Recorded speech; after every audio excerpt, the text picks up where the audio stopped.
రెండో సమూయేలు గ్రంథం 18వ అధ్యాయము 9వ వచనంలో అబ్షాలోము యొక్క స్థితి ఏమైందో మనం చూస్తాం. చూడండి, అబ్షాలోము కంచెరగాడిద ఎక్కి పోవచ్చు దావీదు సేవకులకు ఎదురాయను. ఆ కంచెరగాడిద యొక్క ఒక గొప్ప మస్తకి వృక్షము యొక్క చిన్న కొమ్మల క్రిందికి పోయినప్పుడు అతని తల చెట్టుకు తగులుకొనినందున అతడు ఎత్తబడి ఆకాశమునకు భూమికి మధ్యను వ్రేలాడుచుండగా అతడు క్రిందనున్న కంచర గాడిద సాగిపోయెను.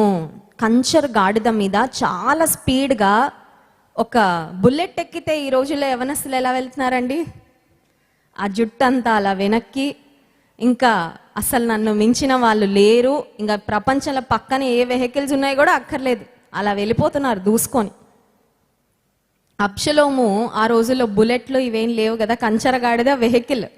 ఆ వెహికల్ వేసుకొని దూసుకెళ్ళిపోతున్నాడు. అనుకుంటున్నాడు నాకు ఎదురు ఎవ్వరు లేరు, నన్ను ఆపే వాళ్ళు ఎవ్వరు లేరు, నా ప్రణాళికలు అన్నీ నేను నెరవేర్చుకుంటున్నాను, ఐ హ్యావ్ సక్సీడెడ్ 100%. ఈ రోజుల్లో తల్లిదండ్రుల మాటను ధిక్కరించి ముందుకు వెళ్ళి కొద్దిగా బాగుపడ్డాడంటే ఇంకా వాడిని ఎవరు పట్టుకోలేరు. ఏమంటాడు తెలుసా? చూసారా, మీ ఎవ్వరి సహాయం లేకుండానే నేను ఇలా అయిపోయాను అలా అయిపోయానని గర్వంతో రెచ్చిపోతున్నారు చాలామంది యవనస్తులు. అబ్షలోము పరిస్థితి కూడా అలాగే ఉందండి. అబ్షలోము అనుకుంటున్నాడు నా తండ్రిని నేను వెళ్ళగొట్టాను, నా తండ్రి సింహాసనాన్ని నేను అధిరోహించాను, నా తండ్రిని నేను అవమానపరిచాను అని ఆలోచించి చాలా సంతోషంగా వెళ్తూ ఉన్నాడు, ఒక సెలబ్రేషన్ మోడ్లో వెళ్తూ ఉన్నాడు. ఆ సమయంలో దేవుని యొక్క ఉగ్రత అబ్షలోము మీదకి వచ్చింది. పాపమునకు జీతము మరణం. జీతం కొరకు అందరు ఎదురు చూస్తారు కదండి. జీతం వచ్చిన రోజు ఎంత హ్యాపీగా ఉంటుందో. జీతం వచ్చిన రోజు వచ్చే రోజు ఆఫీస్కి కష్టంగా వెళ్ళాం, ఇష్టంగా వెళ్తాం. జీతం వచ్చిన రోజు ఆఫీస్ నుంచి ఇంటికి చాలా హ్యాపీగా వస్తాం. కానీ ఇంకా మిగతా రోజులన్నీ ఎందుకు వెళ్ళాలి, ఉద్యోగానికి ఎందుకు చేయాలి, కష్టం ఎందుకు, ఈ బాధ ఎందుకు అని ఏడ్చుకుంటా విసుక్కుంటా వెళ్తాం. కానీ జీతం వస్తే మాత్రం that's definitely an exciting day, చాలా సంతోషకరమైన దినం. వాక్యం సెలవిస్తుంది, నీ సత్క్రియలకు, నీ నీతి కార్యాలకు, నీ ప్రార్థనలకు కూడా దేవుడు ఒకరోజు జీతం ఇస్తాడు, మంచి జీతము. కానీ చేసే పాపక్రియలకు కూడా ఒకరోజు జీతము వస్తుంది. పాపమునకు జీతము మరణము. ఏంటండి? పాపమునకు జీతము మరణము. ఆ జీతం ఎస్కేప్ అవ్వచ్చా? ఆ జీతం రాకుండా ఏదైనా ఛాన్స్ ఉంటుందంటే ఉండదండి. పాపానికి జీతం తీసుకోవాల్సిందే, ఫోర్స్ఫుల్గా జీతాన్ని తీసుకోవాల్సిందే. జీతము ఖచ్చితంగా మన ఒడిలో పోయాల్సిందే, దేవుడు పోస్తాడు ఖచ్చితంగా. అబ్షలోము తండ్రిని అవమానపరిచి, తండ్రి మాటను ధిక్కరించి, తండ్రిని ఇబ్బంది పెట్టి, ఆయాస పెట్టి, అభిషేకించబడిన తన తండ్రిని ప్రక్కన పెట్టి అగౌరవపరిచి తను సాగిపోతూ ఉండగా అబ్షలోము మీదకి దేవుని ఉగ్రత వచ్చింది. ఒక మస్తకి వృక్షానికి తన వెంట్రుకలు వెళ్ళి తగులుకున్నాయంట. కిందున్న కంచరగాడిద వెళ్ళిపోయిన తర్వాత ఏం జరిగిందంటే 14వ వచనం, యోవాబు నీవు చేయి వరకు నేను కాచుకొని ఉందునా అని చెప్పి 3 బాణములు చేత పట్టుకొని పోయి మస్తకి వృక్షమున వేలాడుచు ఇంకను ప్రాణముతోనున్న అబ్షలోము యొక్క గుండెకు గురిపెట్టి తన ఆయుధములను మోయువారు 10 మంది చుట్టుకొని ఉండగా అబ్షలోమును కొట్టి చంపెను. అబ్షలోము ఒక భయంకరమైన మరణాన్ని తన జీవితంలో పొందుకున్నాడు. ఇందాక మనం జ్ఞాపకం చేసుకున్న వాక్య భాగం సామెతల గ్రంథం 14వ అధ్యాయము 12వ వచనం, ఒకని ఎదుట సరియైనదిగా కనబడు మార్గము కలదు, అయితే తుదకు అది మరణమునకు త్రోవ తీయును. ఇది అబ్షలోము విషయంలో నెరవేరిందా అండి? 100% అక్షరాల నెరవేరింది. అబ్షలోము అనుకున్నాడు, నేను ఎంచుకున్న రూట్ కరెక్ట్, నాకు వస్తున్న ఆలోచనలన్నీ కరెక్ట్, నేను అంత సరిగ్గానే వెళ్తున్నాను, నేను ఏదైనా ప్రణాళిక వేశానంటే అది నెరవేరిపోద్ది, నేను ఏదైనా ఒక ఆలోచన చేశానంటే ఆలోచన నెరవేరిపోద్ది అనుకున్నాడు. కానీ తను చేస్తున్న ఆలోచనలు దేవునికి ఇష్టమైనవా కావా అని గమనించుకోలే. నేను చేస్తున్న ఆలోచనలు సరి అయినవా కాదా అని గమనించుకోలేదు. తనకి సలహా ఇచ్చే వాళ్ళు కూడా దుష్ట స్నేహితులను సలహాలు ఇచ్చేవారుగా పెట్టుకున్నాడంట. కొన్నిసార్లు మనకి సలహాలు ఇచ్చేవారు ఉంటారు మన ప్రక్కన, కానీ కొంతమంది ఈవిల్ సజెషన్స్ ఇస్తూ ఉంటారు, దుష్ట సలహాలు ఇస్తూ ఉంటారు. దుష్ట సలహాలు ఇచ్చే వాళ్ళని కట్ ఆఫ్ చేసి పడే నీ లైఫ్లో. ఎందుకంటే వాళ్ళు ఇచ్చే దుష్ట సలహాలను ఒక్కసారి ఇంప్లిమెంట్ చేసావంటే నీ లైఫ్లో ఒక హ్యూజ్ బ్యాడ్ ఇంపాక్ట్, ఒక భయంకరమైన పర్యవసానం నువ్వు చూడాల్సి వస్తుంది. ఆ తర్వాత అంతా అయిపోయిన తర్వాత నువ్వే తప్పుడు సలహా ఇచ్చావంటే వాళ్ళంటారు నేను మంచిదనుకొని ఇచ్చాను, నేను చెడ్డదనుకొని ఇవ్వలేదు అంటారు. కానీ ఆ తర్వాత దాని పర్యవసానాలు అనుభవించాల్సింది మనమే. It's always good to have godly council. దైవికమైన మంచి సలహాలు ఇచ్చే వారిని కలిగి ఉండడం మంచిది.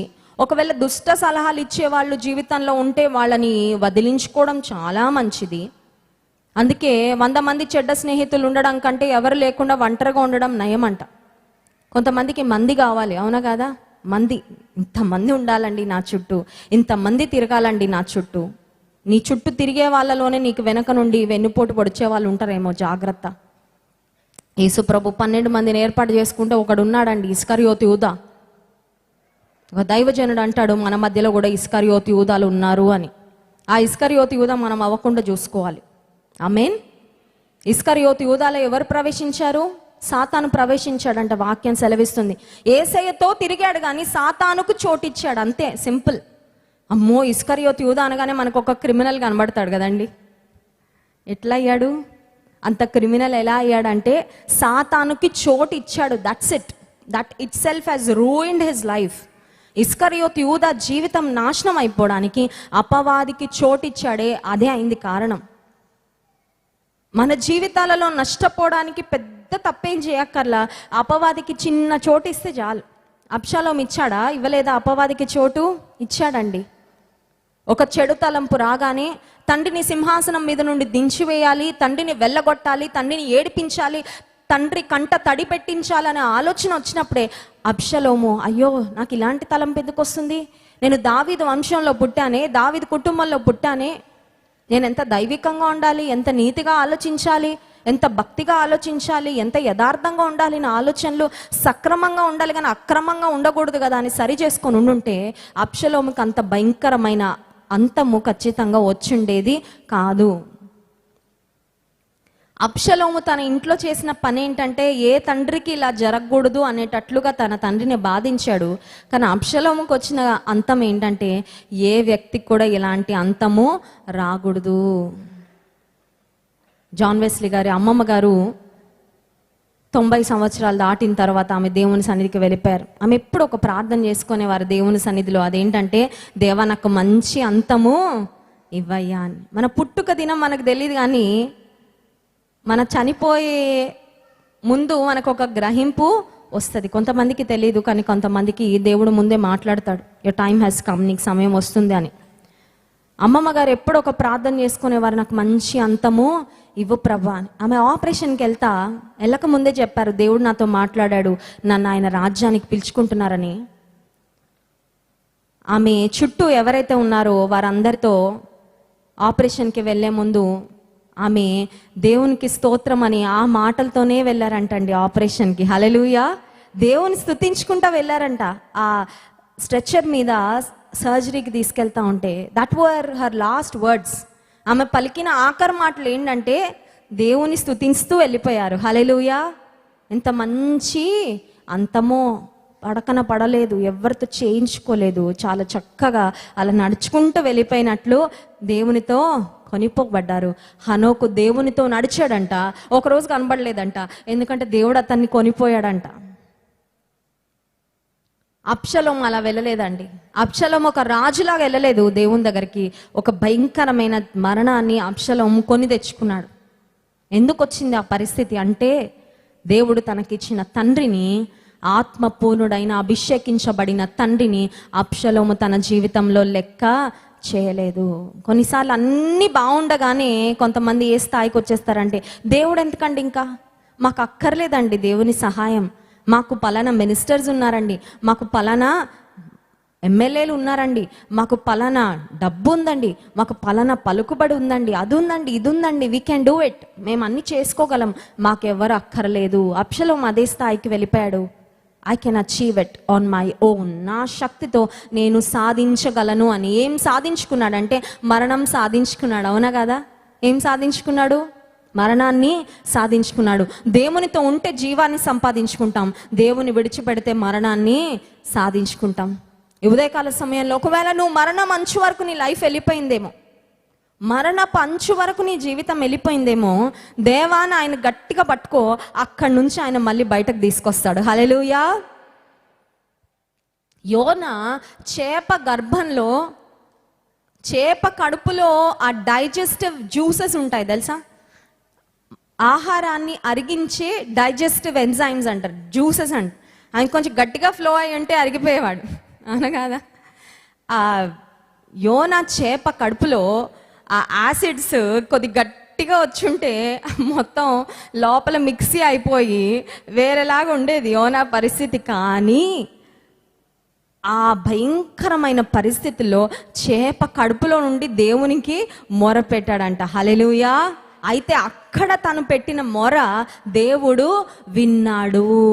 నువ్వు ఎంత దీన స్థితిలో మొర పెట్టినా దేవుడు నీ ప్రార్థన వింటాడు. కానీ నా పేరు పెట్టబడిన నా జనులు తమ్మును తాము తగ్గించుకొని తమ పాపములు ఒప్పుకొని నాకు ప్రార్థన చేస్తే నేను వారి ప్రార్థనను వింటాను, వారి దేశాన్ని స్వస్థపరుస్తాను అన్నాడు. హల్లెలూయా. ప్రార్థన చేసేటప్పుడు ఊరికి ఇక్కడ నుండి కాదంట, తగ్గించుకొని చేయాలంట ప్రార్థన. పాపాలు ఒప్పుకొని దేవుని సన్నిధిలో ప్రార్థన చేయాలంట. అప్పుడు మన ప్రార్థన దేవుడు వింటాడు. కొన్ని వారాల క్రితము ఒక సహోదరి తెనాలి అనే ప్రాంతం నుండి చాలా హడావిడిగా ఈవినింగ్ టైంలో వచ్చారండి. వచ్చిన తర్వాత ఆమె చెప్పిన సాక్ష్యం ఏంటంటే, పాండమిక్ సమయంలో she met with a very tragic accident. చాలా భయంకరమైన యాక్సిడెంట్ జరిగి ఆమె తల పగిలిపోయిందంట. దేవుని చిత్తం అయితే ఆమె వచ్చి తన సాక్ష్యాన్ని చెప్తారు ఫ్యూచర్లో. ఆమె తల పగిలిపోతే కోమలకు వెళ్ళిపోయారంట, వెంటిలేటర్ మీద ఉన్నారంట. వెంటిలేటర్ మీద ఉన్నారు, కోమాలో ఉన్నారు, కదలికలు లేవు, కంటి చూపు లేదు, మాట లేదు. డాక్టర్స్ మేము చెప్పలేము అని చెప్పారంట. ఆ సమయంలో వారి బంధువులు ఎవరో మనకి ఫోన్ చేశారు, మన ఆఫీస్కి ఫోన్ చేశారు. ఆ సమయంలో దైవజనులు జాన్ వెస్లీ గారు నేను ఇద్దరం ఆమె కొరకు ప్రార్థన చేశామంట. చాలా మంది కొరకు ప్రార్థన చేస్తూ ఉంటాము, నాకైతే జ్ఞాపకం కూడా లేదండి, యథార్థంగా చెప్తున్నాను. ఆమె కొరకు ప్రేయర్ చేసినట్టు కూడా జ్ఞాపకం లేదు, ఎందుకంటే చాలా మంది కొరకు ప్రేయర్ చేస్తూ ఉంటాం కాబట్టి జ్ఞాపకం కూడా లేదు. ఆమె బంధువులు ఫోన్ చేస్తే, ఆ రోజు వెస్లీ గారు మీరు ఇద్దరు ప్రార్థన చేశారండి ఆ రోజు నైట్ టైంలో. ఆమె చెప్పిన సాక్ష్యం ఏంటంటే, మీరు ప్రార్థన చేసి ఫోన్ పెట్టేగానే నా బాడీ కదిలిందంట. హల్లెలూయా. అప్పటి వరకు కోమాలో ఉన్నాను, అప్పటి వరకు వెంటిలేటర్ మీద ఉన్నాను, డాక్టర్స్ హోప్లెస్ అని చెప్పారు. దైవజనులు ప్రార్థన చేయగానే నా బాడీ కదిలిందంట. నెక్స్ట్ రోజు మార్నింగ్ కల్లా నేను మాట్లాడడము, నా దేహంలో అవయవాలన్నీ చక్కగా పనిచేయడము, నేను డిశ్చార్జ్ అయ్యాను. నేను ఒక టీచర్గా పనిచేస్తూ ఉంటానండి. ఇప్పుడు మళ్ళీ నేను జాబ్కి కూడా వెళ్తున్నాను. అప్పుడు తలకు పగిలినప్పుడు తలంతా షేవ్ చేస్తారు కదండి, తల వెంట్రుకలు ఏమీ లేవు, చిన్న చిన్నగా వచ్చినాయి హెయిర్. ఆమె చెప్పారు, ఇదిగో చూడండి నా తల ఇలా పగిలిపోతే కుట్లు వేశారు. నేను నిజానికి బ్రతకాల్సిన వ్యక్తిని కాదు, కానీ ప్రార్థన శక్తి ద్వారా నేను బ్రతికాను. ఈరోజు అది మీకు చెప్పెళ్ళిపోదామని వచ్చానని సాక్ష్యం చెప్పారండి. హల్లెలూయా. నేను చెప్పాను, సిస్టర్ మీరే వచ్చి చెప్పండి మందిరంలో, ఎందుకంటే so many people will be strengthened in their faith. ఎంతమంది బలపడతారు విశ్వాసంలో అంటే, అమ్మ కారు కట్టించుకొని వచ్చాను, మళ్ళీ అర్ధరాత్రి అయిపోద్ది, మా పిల్లలు ఇంటి దగ్గర ఉన్నారు, మళ్ళీ వస్తాను, నేను ఖచ్చితంగా మందిరానికి వచ్చి దేవుడు చేసిన కార్యాన్ని గురించి సాక్ష్యము చెప్తాను. ఎందుకు ఈ మాట చెప్తున్నానంటే, ఆమె జీవితం మరణానికి ఇంకా 1 ఇంచే దూరం అన్నట్లు ఉంది పరిస్థితి. She was so close to death. మరణానికి దగ్గరగా వెళ్ళిపోయింది. కానీ ప్రార్థన ద్వారా దేవుడు ఆమెకి చెయ్యి ఇచ్చి ఇట్లా లేపేశాడండి. హల్లెలూయా. మళ్ళీ సజీవుల సంఖ్యలో పెట్టేశాడు. ఒక రోజుకి మృతులు ఇంతమంది అని స్టాటిస్టిక్స్ చెప్తా ఉంటారు కదా, ప్రభుత్వం వారు గణాంకాలు ఉంటాయి. ఈరోజు ఇంతమంది చనిపోయారు, ఈరోజు ఇంతమందికి డెత్ సర్టిఫికేట్లు ఇచ్చాము అని ఆ గణాంకాలలోకి ఆమె లెక్క వెళ్ళిపోవాలి. కానీ దేవుడు ఆమెని he didn't keep her among the dead, but he kept her among the living. సజీవులు సంఖ్యలో పెట్టాడు, మృతుల సంఖ్యలో దేవుడు ఆమె పేరుని పెట్టలేదు. హల్లెలూయా. మన దేవుడు ఎంత గొప్పవాడు, మన దేవుడు ఎంత సజీవుడు. ఆమె సాక్ష్యం వింటే నాకే బూస్ట్ తాగినంత బలం వచ్చింది. ప్రభువా, నీ సన్నిధిలో మేము పెట్టిన మొరకు నువ్వు అంత జవాబు ఇచ్చావా, నిజంగా నువ్వు ఎంత గొప్పవాడవయ్యా. నిజమే, మన దేవుని శక్తి గొప్పది. ఆయన మాటను అనుసరించి జీవించే వారిని, ఆయన ఎడల భయభక్తులు గలవారిని ఆయన ఎప్పుడూ ఆశీర్వదిస్తూనే ఉంటాడు. ఆయన ఎప్పుడు నడిపిస్తూనే ఉంటాడు. దావీదుకు ఆపదలు అయితే వచ్చాయి, కానీ ప్రతి ఆపద నుండి దేవుడు తప్పించాడు. హల్లెలూయా. దావీదు ప్రాణము తీయజూచిన అబ్షాలోము మృతుల లెక్కలోకి వెళ్ళిపోయాడు, కానీ దావీదును మాత్రం దేవుడు సజీవుల సంఖ్యలోనే ఉంచాడు. హల్లెలూయా. కళ్ళు మూసుకోండి, ప్రార్థన చేసుకుందాం. ఉదయకాల సమయంలో ఒకని ఎదుట సరి అనేదిగా కనబడు మార్గము కలదు, అయితే తుదకది మరణమునకు దారి తీయనని వాక్యంలో ఉంది. ఉదయకాల సమయంలో అయ్యా, నేను వెళ్తున్న మార్గం సరి అయినదా కాదా నాకు చూపించయ్యా. నేను ఎంచుకున్న మార్గం సరి అయినదా కాదా నాకు చూపించు. ఒకవేళ నీకు ఇష్టం లేని మార్గంలో ఉంటే నాతో మాట్లాడు ప్రభా, నేను నా రూట్ మార్చుకుంటానయ్యా. నా అడుగులు నేను యూటర్న్ తీసుకుని వస్తా ప్రభా. అబ్షాలోము వలె నష్టానికి వెళ్ళే మార్గము నాకొద్దయ్యా. నీ మాటలను ధిక్కరించి వెళ్ళే మార్గం నాకొద్దయ్యా. అతిక్రమము పాపము జరిగించే మార్గం నాకొద్దు ప్రభా. నిన్ను అనుసరించే మార్గము, నిన్ను ఘనపరిచే మార్గము, నీ మాటలకు విధేయత చూపే మార్గం, నువ్వు చెప్పిన మార్గం కష్టమైనా సరే అయ్యా నేను ప్రయాణం చేస్తా. ఎందుకంటే నీవు మా కొరకు ఏర్పరిచిన మార్గము జీవ మార్గము, నీవు మా కొరకు ఏర్పరిచిన మార్గము ఆశీర్వాద మార్గం. అదొకవేళ ఇరుకు మార్గముగా కనిపించిన అతి నిత్య జీవ మార్గము కనుక నీ మార్గములో మమ్మల్ని నడిపించు. పరిశుద్ధ మహోన్నతానికి స్తోత్రాలు. ఉదయకాల సమయంలో మీ వాక్యము ద్వారా మాతో మాట్లాడినందుకు వందనాలు ప్రభువా. మరణానికి నడిపించే మార్గము పాప మార్గము మా ఎదుట ఎప్పుడూ ఉంటుంది, కానీ మా పాదాలు మాత్రం అందులో ఉండకుండా మాకు సహాయం చేయి ప్రభా. ఒకవేళ పాపపు మార్గంలోకి మా అడుగులు వెళ్ళినా తిరిగి మా మార్గాన్ని మేము మళ్ళించుకొని తిరిగి ప్రభా మా అడుగులు కేవలం నీ మార్గములోనే, వాక్య సంబంధమైన మార్గంలోనే మా అడుగులను మేము స్థిరపరచుకోవడానికి మాకు సహాయం చేయండి. తల్లిదండ్రులను సన్మానించుట యొక్క ప్రాముఖ్యత మీరు మాకు జ్ఞాపకం చేశారు. తల్లిదండ్రులు గణపరచడం మాకు నేర్పించండి, పెద్దలను గణపరచడం మాకు నేర్పించండి, నిన్ను గణపరచడం మాకు నేర్పించండి అయ్యా. ఈ వాక్యానుసారంగా మా జీవితాలను మేము మలుచుకోవడానికి, మాలో ఉన్న లోటుపాట్లు సవరించుకోవడానికి నీవే నీ కృపను మాకు అనుగ్రహించండి. నిన్ను స్తుతించి ఆరాధించబోతుండగా ఆత్మతో సత్యముతో మిమ్మల్ని ఆరాధించినట్లుగా నీ సహాయము మాకు దయచేయండి. యేసు నామమున ప్రార్థిస్తున్నాం తండ్రి, ఆమేన్.